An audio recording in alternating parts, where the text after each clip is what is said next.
Hello students, welcome back to Magnet Brains. This is Swati, your English educator, and in this video we are going to continue with a very wonderful poem written by Sarojini Naidu, and the name is Indian Weavers, which is the first section, section A of the 7th unit of our book English Channel.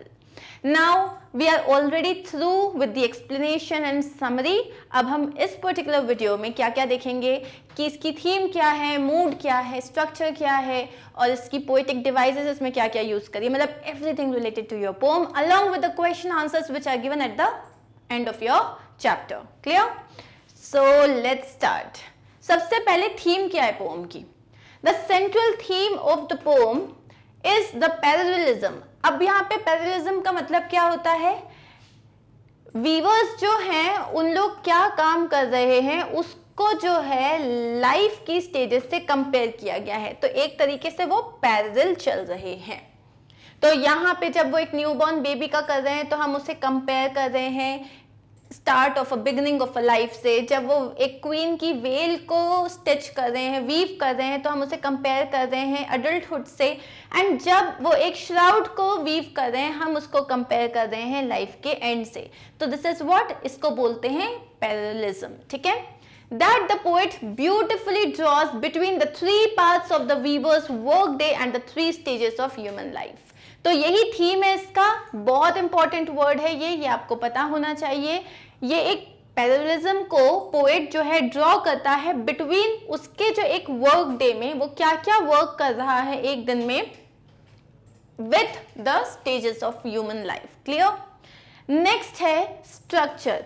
अब आपकी जो pome है कितने stanzas हैं भाई? उसमें 3 stanzas हैं. कितने उसमें एक में लाइन है? 4 लाइन्स है. उनको हम क्या बोलते हैं? क्वाट्रेन्स कहते हैं. 4 क्वा मतलब क्या होता है? क्वाट मतलब होता है 4. सो क्वाट्रेन्स मतलब जिसमें 4 लाइन्स होती हैं. तो आपके पास क्वाट्रेन्स हैं. फर्स्ट 2 लाइन्स जो हैं और जो लास्ट 2 लाइन्स है एक स्टैंजा की, तो उसका स्ट्रक्चर क्या है? A B B rhyming scheme यही है. तो बेसिकली ये है कि फर्स्ट 2 लाइन्स जो है वो राइम कर रही है और लास्ट 2 जो लाइन्स हैं वो भी राइम कर रही है. सो विथ ईच जो आपके जो है कपलेट्स हैं इनको क्या बोलते हैं? जो 2 लाइन्स होती हैं इनको बोलते हो आप कपलेट्स. तो इनको आप ऐसा कह सकते हो कि इसमें 3 स्टैंजास हैं जिसमें 4 क्वाट्रेन्स हैं और 2 rhyming couplets in each stanza. Clear. और इसका जो फ्लो है लैंग्वेज का वो कैसा है? लैंग्वेज इसकी बहुत इजी है. इट्स फुल ऑफ रिदम, क्योंकि इसमें राइम है. It is full of rhythm and word images. तो जब आपको वो बता रहा है कि वो अब ऐसा वीव कर रहा है ना, you can actually imagine it. इसीलिए इसमें वर्ड इमेजेस हैं या हम उसको कह सकते हैं इसमें इमेजरी यूज करी गई है. नेक्स्ट आता है mood of the pome. Mood कैसा है पोम का? पोम में स्टार्टिंग में मूड बहुत हैप्पी है, चीयरफुल है और एंड में बहुत सीरियस है और बहुत ज्यादा ग्लूमी है. तो यही लिखेंगे हम. द वर्ड्स जो ये gay, bright, solemn and still in the poem indicate the changing mood of the poem. तो यहाँ पे स्टार्टिंग में फर्स्ट में मूड कैसा था? गे. सेकेंड में क्या था? ब्राइट. और लास्ट स्टैंजा में जो मूड था वो था सोलेम एंड स्टिल. इसका मतलब यहाँ पे they are showing happiness, brightness, and here they are showing seriousness और ग्लूमीनेस. ठीक है. तो मतलब आपकी पोम में मूड चेंज हो रहा है. Let's come to rhyming scheme.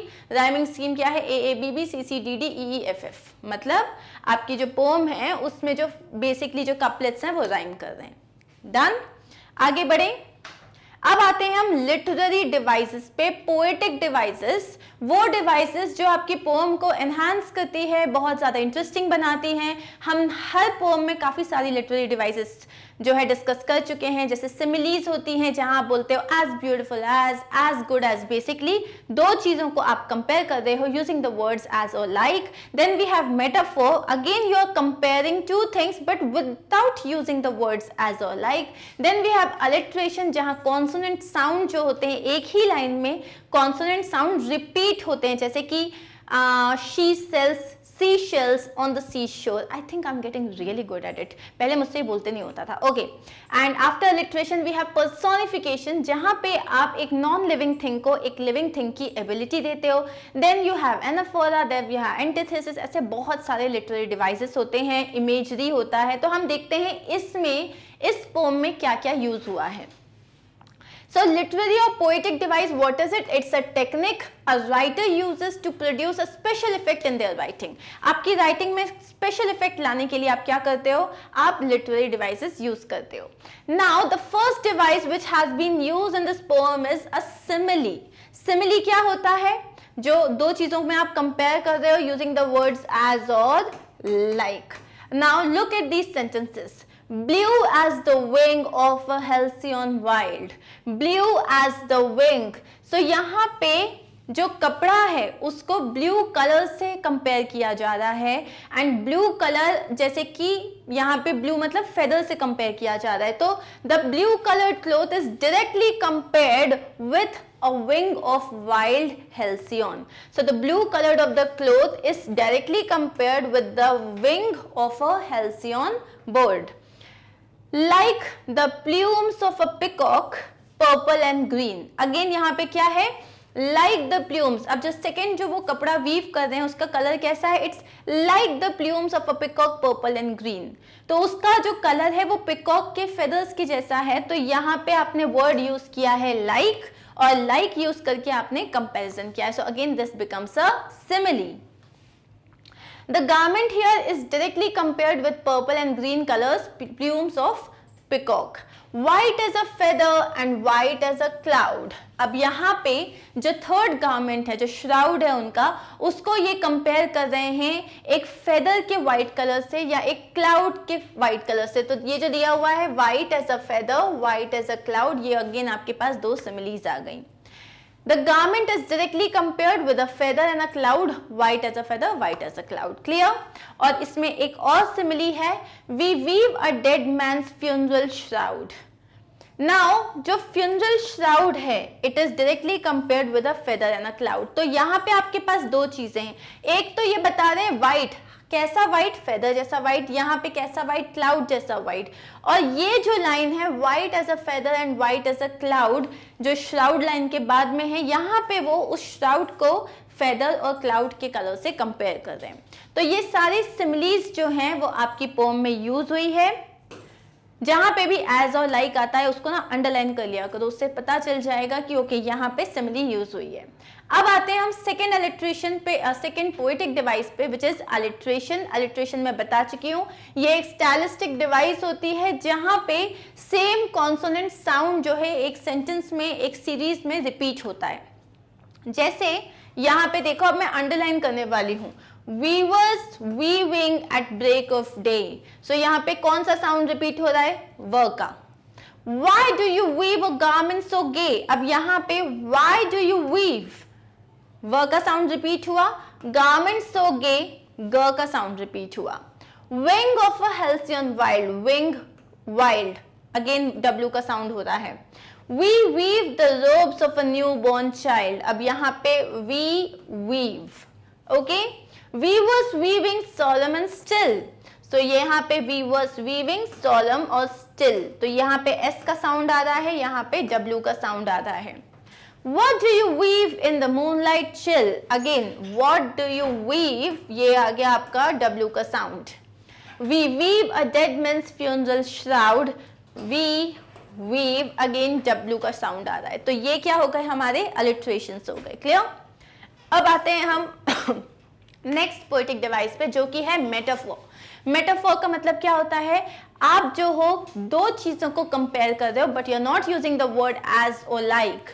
तो weavers weaving at break of day. Break of day यहाँ पे the birth stage of a man is implicitly compared with the break of day. तो यहाँ पे it is known as a very far metaphor जो होता है कि आप यहाँ पे जो ब्रेक ऑफ डे है इसको कंपेयर किससे कर रहे हो? The birth of a child.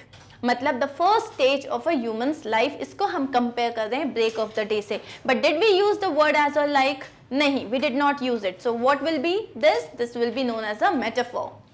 Weavers weaving at fall of night. Again, weavers weaving at fall of night. यहाँ पे हम किसके बारे में बात कर रहे हैं? अडल्टहुड की बात कर रहे हैं. यहाँ हम बात कर रहे हैं सेकेंड स्टेज की. What do you weave in the moonlight chill? तो ये जो moonlight chill है ये क्या है? ये थर्ड स्टेज के बारे में बात हो रही है जो डेथ होता है एक ह्यूमन लाइफ की फाइनल स्टेज। तो इस तरीके से without using direct comparison, using the words as और लाइक, हम यहाँ कंपेयर कर रहे हैं the 3 stages of human life with the 3 times of the day. अब आते हैं नेक्स्ट पोएटिक डिवाइस पे, जो है इमेजरी।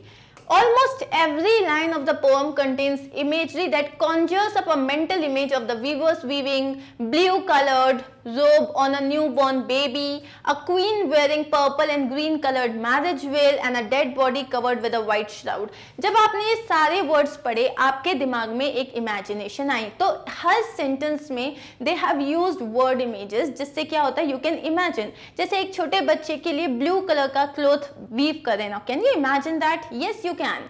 अगर बोले एक जो है क्वीन के लिए एक तरीके से शादी के लिए चुनर बना रहे हैं जो कि पर्पल, ग्रीन और पिकॉक फेदर के जैसे है, you can imagine it. And a white shroud, again you can imagine it. तो ये होते हैं इमेजरी, जिनको आप वर्ड इमेजेस बोलते हो। क्लियर? लास्ट में आता है सिंबलिज्म। Symbolism मतलब poets and writers often use objects or colors or different words to denote an idea। जैसे यहाँ जो हमारी poetess हैं, उन्होंने क्या किया है, कपड़ों के colors और times of day को use किया है to symbolize the different stages of life। इसको बोलते हैं symbolism। In this poem, the different times of the day and colors of fabric are conveying the idea of the life cycle। जैसे कि morning को किससे compare किया है, birth, happiness और hope से। evening को compare किया है celebration of life during the youth and middle age, और नाइट को कंपेयर किया है रिप्रेजेंट्स डेथ। क्लियर?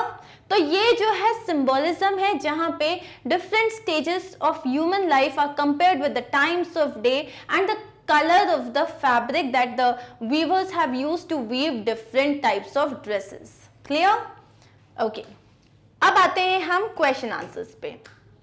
So, अब आप लाइन बाय लाइन सब समझ सकते हो, चुके हो। So now this is going to be a piece of cake for you। Like the plumes of a peacock, purple and green। Who says these words?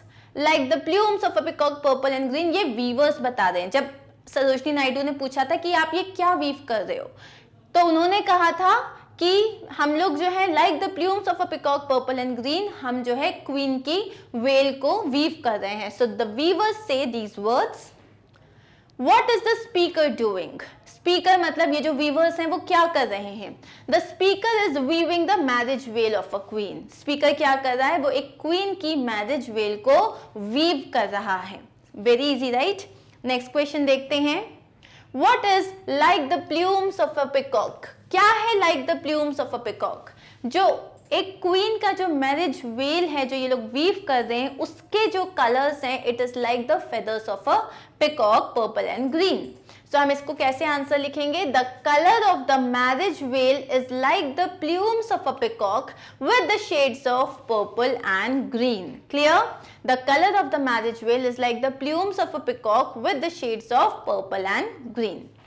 Next है, what 3 events are referred in the poem? Can you guess the 3 stages of human life indicated by these events? अभी हम इतनी बार discuss कर चुके हैं, इतनी बार बता चुके हैं कि भाई कौन से 3 इवेंट्स हैं और कौन से 3 स्टेजेस हैं, जो आपको इजी हो जाएगा। अब तो आपको इस क्वेश्चन में बिल्कुल भी डिफिकल्टी नहीं होनी चाहिए। The 3 events referred to in the poem are, कौन से 3 इवेंट्स हैं? सबसे पहला होता है बर्थ, उसके बाद होती है शादी, उसके बाद होती है death. The 3 stages of human life indicated by these events are childhood, youth and old age और death। तो यहाँ पे जो 3 stages जो है, यहाँ पे birth, marriage और ये 3 events जो है पोम में डिस्कस किए गए हैं, इससे ह्यूमन लाइफ की जो है चाइल्डहुड, बर्थ मतलब पूरा जो चाइल्डहुड वाला पार्ट है, मैरिज मतलब अडल्टहुड वाला पार्ट है, और डेथ मतलब एक्सट्रीम ओल्ड एज और उसके बाद डेथ। तो ये चीजों को आपने कंपेयर किया है। Very easy answer this is। With what do the weavers compare the garments being woven by them? अब यहाँ पे क्वेश्चन क्या है?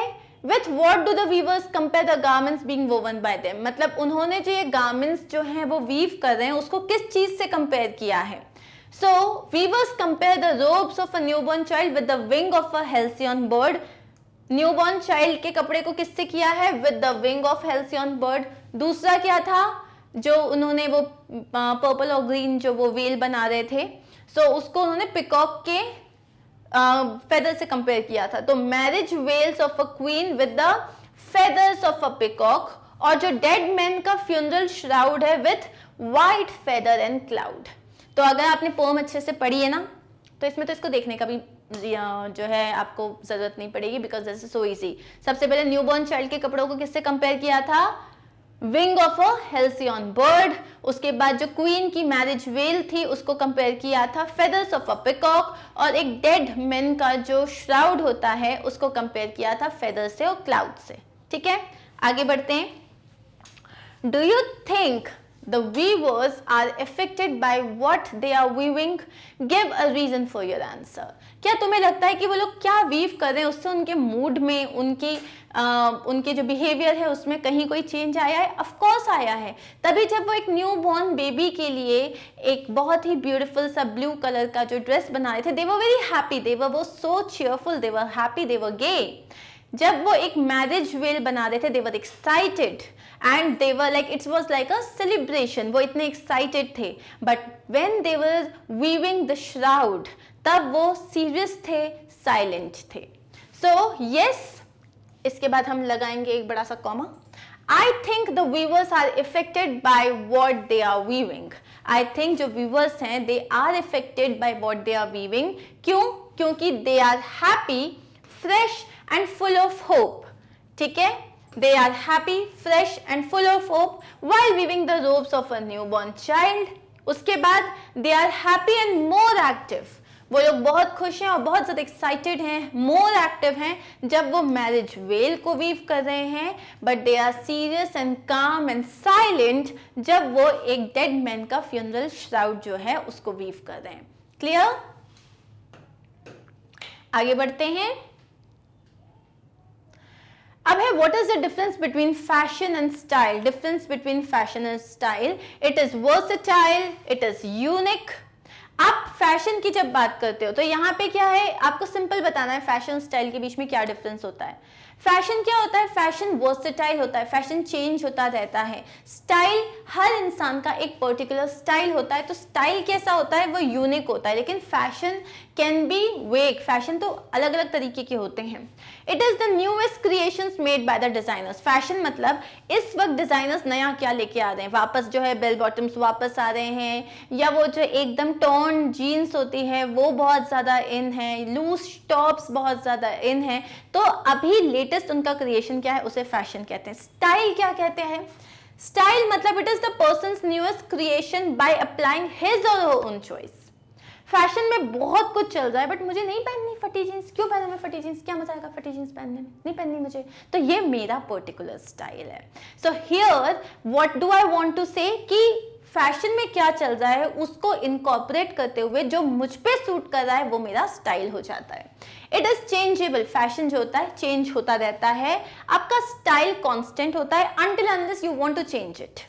And fashion is again temporary, style जो होता है वो यूनिक होता है and it is almost kind of permanent. मतलब अगर मेरी मॉम जो है if she wears a sari so she will keep wearing sari until unless, और उसमें different types of sarees आ जाएंगी, but then again she has a pattern to wear it, she has a style which is unique in her own way. Clear? अब आते हैं clothes and accessories have a language of their own. What do they express or help communicate? Now this you must know, आपका बहुत amazing mood है, you want to wear something bright, you want to wear something colourful जो कि आपके ऊपर बहुत suit कर रहा है, आपका मूड एकदम थर्ड क्लास है, आप ऐसे ना बोरिंग सी कुछ ग्रे कलर का टी शर्ट निकालोगे, एकदम ऐसा कि हाँ ठीक है पहन लिया और बस खत्म, आपको कोई मतलब नहीं रहेगा। तो आपके जो क्लोथ्स होते हैं वो लिटरली आपके मूड को शो करते हैं, इफेक्ट करते हैं। Like if you are going out for the party, you are not going to wear a dressing gown which is boring, right? Answer देख लेते हैं। Clothing and accessories send a message. They can communicate our occupation or an occasion we are marking, our socio-economic status, our values, our character and our attitudes. Now this is a very general answer. See, clothing और जो आपकी accessories मतलब जो आप उसके साथ bag carry कर रहे हो, आप शूज़ क्या पहन रहे हो, आपने अगर कुछ अपने जो इयररिंग्स पहने हैं या कैप आपने डाली है, स्कार्फ डाला है, आपने ग्लव्स पहने, ये सारी एक्सेसरीज में आता है। तो ये आपको जो है ना एक मैसेज देते हैं, if I am going out for work so what is going to be my attire, maybe I will wear trousers, या मैं एक साड़ी पहन के जाऊंगी या मैं सूट पहन के जाऊंगी, I am not going to just wear my casuals and go to an office. तो यहाँ पे आपकी ऑक्यूपेशन क्या है या आप किस ओकेशन के लिए जा रहे हो। आप जगराते में जा रहे हो और अगर आप शॉर्ट्स पहन के चले गए तो सब लोग ऐसे दिखने वाले हैं आपको कि भाई कहाँ से आए हो, क्यों आए हो, आए ही क्यों हो। तो इसीलिए आप ऐसे ओकेशन में ऐसे कपड़े पहन के नहीं जाओगे। आपका सोशल इकोनॉमिक स्टेटस, आप 5 स्टार होटल में जाओगे तो वहां पे आप देखोगे कि जो लोगों की ड्रेस है, मतलब ऐसा लगता है वो जो है ना, दिल दिस कहावत पैसा बोलता है, वो एक एक क्या बोलता है, बहुत जोर जोर से बोलता है वहां पे, क्योंकि आपके कपड़े आपके सोशल इकोनॉमिक स्टेटस को भी बताते हैं। हमारी वैल्यूज, लाइक इफ अगर मम्मा है, शी सेज नहीं भाई कुछ भी हो जाए, I am going to wear sari because that is a part of my culture, that's a part of my value, तो वो हमारी वैल्यूज को बताते हैं। If you are getting married, अब आप कौन से कास्ट से बिलोंग करते हो, आप कौन से रिलीजन से बिलोंग करते हो, आप वैसे कपड़े पहनते हो because that is what that matters to you, आपके एटीट्यूड को बताते हैं। तो अगर आपने स्कार्फ को लेके बहुत अच्छे से टाई करके रखा है तो वो आपके एटीट्यूड को बताते हैं, और अगर आपने उसको बांध के रखा है तो वो भी आपके एटीट्यूड को बताते हैं। सो आपकी जो क्लोथिंग स्टाइल होती है वो ये सारी चीजों को कम्युनिकेट करती है। So we should always be very careful about what we wear, right. Next question है हमारे पास, once Mahatma Gandhi was arrested and in reply to the magistrate's inquiry about his occupation, he said, I am a spinner, a weaver and a farmer. Find out and discuss Mahatma Gandhi's views on the weaving profession in India. So Mahatma Gandhi को एक बार arrest किया गया था, उनको काफी बार arrest किया गया था, तो जो इनमें से एक बार था उसमें उनसे जो जज थे, मजिस्ट्रेट थे, उन्होंने पूछा तुम करते क्या हो। उन्होंने कहा मैं एक स्पिनर हूं, मैं कपड़ा स्पिन करता हूं, मतलब मैं जो है धागा बनाता हूं, उसके अलावा मैं एक बुनकर हूं, I am a weaver and I am a farmer, there is nothing else. तो जो गांधी जी के व्यूज थे about the weaving profession in India वो क्या थे, वो हमें बताना है। To him the practice of swadeshism, the use of things produced locally was the foundation of swaraj. तो गांधी जी ने, अगर आपको याद होगा, तो उन्होंने पूरे जितने भी फॉरेन प्रोडक्ट्स थे उन पे यूज करना मना कर दिया था। They like everybody stopped wearing the shoes and all, और उन्होंने धोती पहनना स्टार्ट किया। सब ने वो कपड़ा खुद बनाते थे। उन्होंने बोला जब तक हम दूसरों पे डिपेंडेंट है हमें कभी भी किसी भी तरीके की इंडिपेंडेंस नहीं मिल सकती। तो स्वराज मतलब हमें खुद पे राज करना है। ये जो है, ये अगर हम अपनी कंट्री में हैं लेकिन हम बाहर से इंपोर्ट करी हुई चीजें यूज कर रहे हैं, then what is the point when you can have it make in India types. Clear? To make his countryman self reliant and self sufficient was his life's mission. अगर मैं जो हूं, मैं कपड़ा बना रही हूं और बेच रही हूं, तो इंडिया में वो चीज जो है वो प्रोड्यूस हो रही है और वो यूज हो रही है, तो मुझे पैसा मिलेगा। लेकिन अगर बाहर के वाला लेके आया तो क्या होगा, मैंने सामान खरीद लिया, पैसा उसके पास गया, लेकिन मेरे लोग गरीब हैं। So you if you want to be self sufficient and self reliant, इसके लिए it is important to do your thing on your own. For attaining that, he laid certain conditions. और इस चीज के लिए to make the people self-reliant and self-sufficient, उन्होंने कुछ conditions दी थी। He did not want to add more mills for producing स्वदेशी cloth. वो और mills नहीं बनाना चाहते थे। A mill is owned by a capitalist. Parts of its complicated machinery are imported from outside. It robs the use of hands of many bread earners and exploits the mill hands. The laborers are uprooted. उसके अलावा the laborers are uprooted from their native place and work mechanically like robots. तो उन्होंने क्या बोला, उन्होंने बोला मुझे मिल नहीं चाहिए, क्योंकि मिल मतलब क्या होता है, वहां पे जो है बहुत कॉम्प्लिकेटेड मशीनरी होती है। एक मशीनरी जो 100 लोगों का काम कर देती है, मतलब ये 100 लोग जो थे वो बेरोजगार हो गए। Who are the bread earners of their family, मतलब जो अपने घर में पैसा लाते हैं, जिनसे उनके परिवार चलता है। तो उन्होंने क्या बोला, हमें नहीं चाहिए, हमें इतनी कॉम्प्लिकेटेड मशीनरी नहीं चाहिए, हम खुद स्पिन करेंगे और बनाएंगे क्योंकि इससे हमें पैसा मिलेगा।